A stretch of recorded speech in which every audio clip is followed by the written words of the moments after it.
जी हैदराबाद से। महाराज जी आपके चरणों में कोटि कोटि प्रणाम। महाराज जी मैंने बहुत पाप कर्म किए हैं, मुझे यकीन नहीं होता कि मैं जो जीवन जी रही हूँ उसके लायक भी हूँ। महाराज जी कर्म फल से मुक्ति का मार्ग क्या है? भगवान की शरणागति।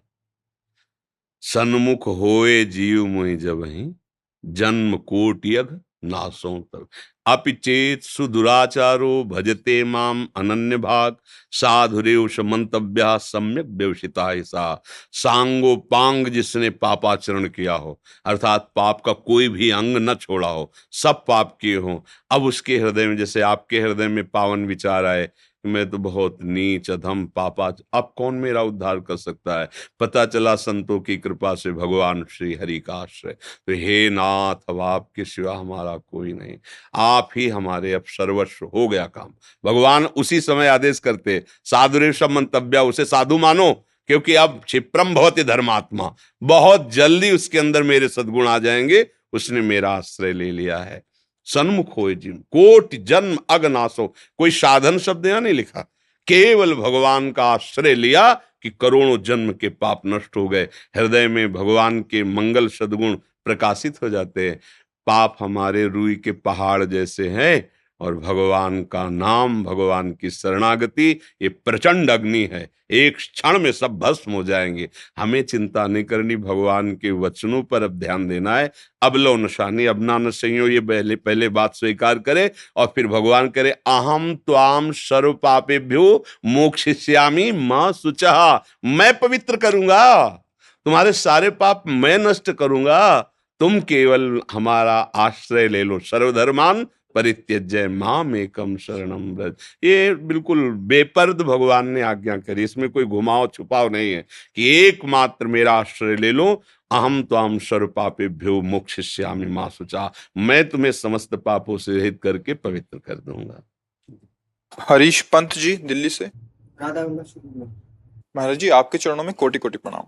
महाराज जी क्या जीवन में इस यात्रा में बहुत से लोग हमारे सहभागी बनते हैं, जिसके कुछ के साथ सुखद और कुछ के साथ दुखद अनुभव होता है, क्या इसके पीछे हमारे पूर्व कर्मों का प्रारब्ध निर्धारित होता है? अज्ञान, अज्ञान, सुखद और दुखद अनुभूतियां अज्ञान से होते हैं, और अखंड प्रसन्नता ये ज्ञान से होती है। जब हम किसी के प्रति अपनापन भाव करते हैं तो उसमें अज्ञान से राग हो जाता है, और जहां उसके द्वारा किया हुआ प्रतिकूल आचरण तो हमारा द्वेष हो जाता है, चाहे वो व्यक्ति हो, चाहे वो वस्तु हो, कोई भी हो। किसी भी वस्तु से जब अपनापन करते हैं सुख की भावना से तो राग हो जाता है, प्रिय लगने लगता है, और मेरे प्रतिकूल जहां उस वस्तु व्यक्ति का अनुभव आया तो उससे द्वेष हो जाता है। अनुकूलता में सुख होता है, प्रतिकूलता में दुख होता है, राग में हर्ष होता है, द्वेष में सुख होता है तो अज्ञान ही ना। अगर हम सब में भगवत भावना करते हुए अपनी बुद्धि को नाम जप में लगाएं तो हमारी जब बुद्धि पवित्र होगी तो अनुकूलता प्रतिकूलता में नहीं फंसेगी, वो सम में रहेगी, सम। और जब बुद्धि सम में रहेगी तो सम है सत्य, और सत्य है आनंद में। आपकी बुद्धि हर समय आनंद में, ब्रह्मभूता प्रसन्नात्मा, आनंद स्थिति रहेगी। बिना अध्यात्म के निरंतर एक रस स्थिति, आनंदमय स्थिति, चाहे आप देवराज इंद्र का पद ही क्यों न प्राप्त कर लें, नहीं रहने वाली। ये सब स्वाप्निक है, मायाकृत है। ये जो हमें व्यक्ति दिखाई दे रहे हैं इसमें मेरा वही सत्य सच्चिदानंद प्रभु ही स्फुरित हो रहा है। इनके द्वारा जो दी गई अनुकूलता प्रतिकूलता है वो मायाकृत है, लेकिन इसमें जो विराजमान तत्व है वो मायातीत है, वो मायापति है। हम अगर उसकी उपासना करते हैं तो हमें व्यक्ति के व्यवहार में नहीं फंसना चाहिए, हमें व्यक्ति में विराजमान जो तत्व है उसको देखना चाहिए। इसीलिए हम राग द्वेष हर्ष शोक द्वंद्वों में फंस जाते हैं, क्योंकि हम सिद्धांत में नहीं है, हम व्यवहार में हैं। उपासक वही है जो सिद्धांत में हो। जैसे हमारे सामने व्यक्ति रूप से आए हैं, हमें भगवान ने जितनी बुद्धि दी, जितना बल दिया, जितनी सामग्री दी, हम इनके सुख के लिए व्यवहार करें। ये हमारे प्रति क्या व्यवहार करते बिल्कुल हमें नहीं विचार करना।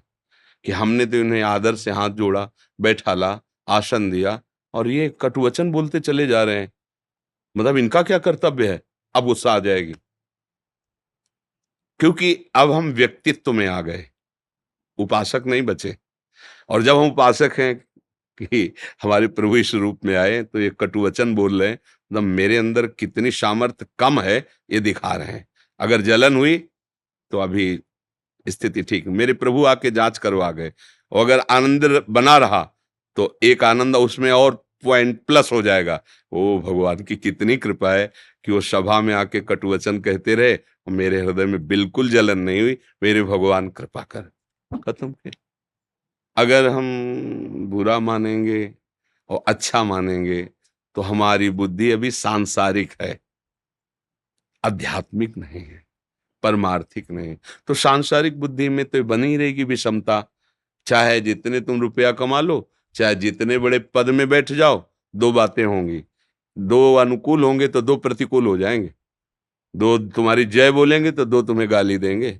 ये सृष्टि है, ये विषम रहती है, ये कभी सम नहीं होती, विषम रहती है। और उपासक उपासना के द्वारा जीत विषम संसार, कीर्ति जग विस्तर है। वो इस संसार को जीतता है। यही जीतना है कि तुम्हारे द्वारा किया हुआ अच्छा व्यवहार या बुरा व्यवहार, वो तुम्हारी मानसिकता है। लेकिन हम उपासक हैं, हमारी मानसिकता तुम्हारे व्यवहार में नहीं, तुम्हारे तत्व में है। सर्वान वस्तुतया निरीक्ष परम स्वाराध्य बुद्धिर्मम, मेरे आराध्य देह ही सब रूपों में है। अगर ऐसे चलोगे तो जीत पाओगे, नहीं तो फिर माया ही तो है ना, बड़े बड़ों के हृदय में क्षोभ पैदा कर देती है।